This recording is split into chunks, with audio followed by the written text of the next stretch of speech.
Ang utang ay isang pangunahing dahilan ng stress, pagkasira ng relasyon ng mag-asawa, o maging dahilan ng depresyon ng karamihang tao. Unfortunately, that is so common that sometimes people underestimate it.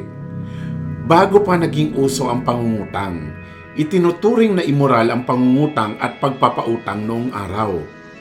Ayon nga sa libro ni Shakespeare, neither a borrower nor a lender be.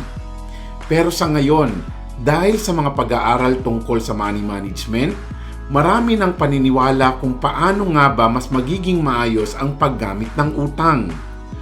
May mga financial gurus na nagsasabing dapat daw ay hindi tayo nangungutang. While may iba naman na naniniwala na ang utang per se ay hindi naman talaga masama. Personally, yan din ang paniniwala ko. Kasi kung mapapansin ninyo, halos lahat ng mayayaman ay may utang din naman talaga. Kaya nga lamang, iba ang pagtrato nila dito. At kung mapapansin ninyo, ang mga mayayaman habang nangungutang ay mas lalong yumayaman, while ang mga mahihirap naman habang nangungutang ay mas lalong naghihirap. So ano ang kaibahan? Maaaring sa level ng kani-kanilang financial education. Kung okay lang naman pala mangutang. Now, the question is, how much debt is too much? Isang indicator na maaari niyong gamitin ay ang debt-to-income ratio or DTI. Ito ay ang percentage ng iyong bayaring utang kada buwan kumpara sa iyong buwanang kita.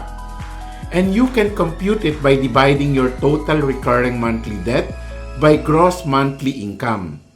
Halimbawa, si Jason ay may bayaring 30,000 kada buwan na binubuo ng kanyang housing loan, car loan, and credit card. At ang kanyang sahod naman ay 70,000. Pag dinivide mo ito, lumalabas na siya ay may DTI na 0.43 or 43%. Ang DTI din ang ginagamit ng mga institusyong nagpapautang para malaman ang iyong risk of borrowing.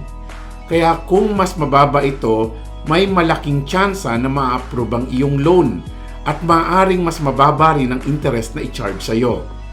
Usually, ang pinakamataas na DTI na inaalaw ng mga lenders para ma-approve ang iyong loan ay 43%. Pero, mas gusto nila kung ito ay mas mababa pa sa 36%. At hindi dapat lalampas ng 28% neto ay napupunta sa pangbayad sa existing loan mo or rent payment. Sa ngayon, halos 43% of household debt ng karamihan ay mula sa mortgage debt. Paano pwedeng pababain ng DTI? Dalawa ang pwede mong gawin. Pababain ang iyong monthly debt or itaas ang iyong income. Ang mataas na DTI ay hindi lamang nangangahulugan ng pagtaas ng interest na maaari mong bayaran, kundi nagpapakita rin ito ng panganib sa financial life mo. Kasi kung mataas ang DTI mo, nangangahulugang lumiliit ang iyong chance na makapag-save. At alam naman natin, ang kawalan ng savings ay nangangahulugan ng mas maliit na chance sa iyo na makasurvive kung may dumating na problema sa iyo financially. At kung ang utang mo ay nagiging problema na, baka it's about time for you to get help to manage your debts. At ang ilan sa mga pwede mong gawin ay, una, debt consolidation loan. Ito ay paraan para pag-isahin ang lahat ng iyong utang. Pero technically, ito ay nangangahulugan ng bagong utang. At ang makukuha mo sa pangungutang na ito ay ipangbabayad sa lahat ng iyong utang at dito ka na lamang magbabayad sa bagong utang na ito. Usually, debt consolidation loan has more lower interest rates than credit cards, na ang ibig sabihin na ang binabayad mo ay mas malaki na pupunta sa principal kaysa sa interest. At dahil dito, mas bumibilis ang pag-ahon mo sa pagkabaon sa utang. Pangalawa, credit counseling. Pwede ka rin pumasok sa credit counseling upang matulungan kang magkaroon ng mas realistic na budget na nababagay sa sitwasyon mo. May mga murang counselors kang pwedeng makuha at may libre rin naman tulad ng ginagawa namin sa Cardinal Buoy Financials na tinuturoan namin ang mga taong lumalapit sa amin kung paano sila magkakaroon ng tamang budget at kung paano nila pwedeng mabayaran ng mas mabilis ang kanilang mga pagkakautang.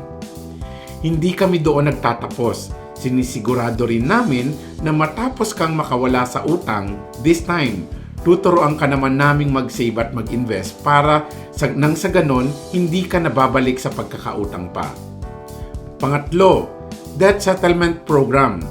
Maaari kang lumapit sa mga institusyong napagkautangan mo at makipag-settle sa kung paanong option ang pwede nilang ibigay sa iyo upang nang sa ganon ay mabayaran mo sila. Kasama dito ang pagbabawas ng mga interes na nakakarga sa utang mo na nagiging dahilan sa paglaki ng utang mo. Mas gugustuhin nila ito kaysa totally hindi mo na sila bayaran talaga. Kapag nagiging palagi na lamang laman ng isip mo ay kung paano babayaran ang utang at naapektuhan na neto ang pang-araw-araw na buhay mo, ang baliwalain ito ay ang pinakamaling hakbang na gagawin mo. Hanggat maaari, harapin mo agad ang problemang ito. Kasi kung maaga mo itong susolusyonan, mas magiging madaling resolbahin ito. Kung sa tingin mo nakatulong itong episode na ito sa iyo, please subscribe on this channel and please help me by sharing this video para mas marami pa tayong matulungan. Hanggang sa muli po, ito po si Chris Cervantes. Tandaan, maunlad ang pamumuhay sa planadong buhay.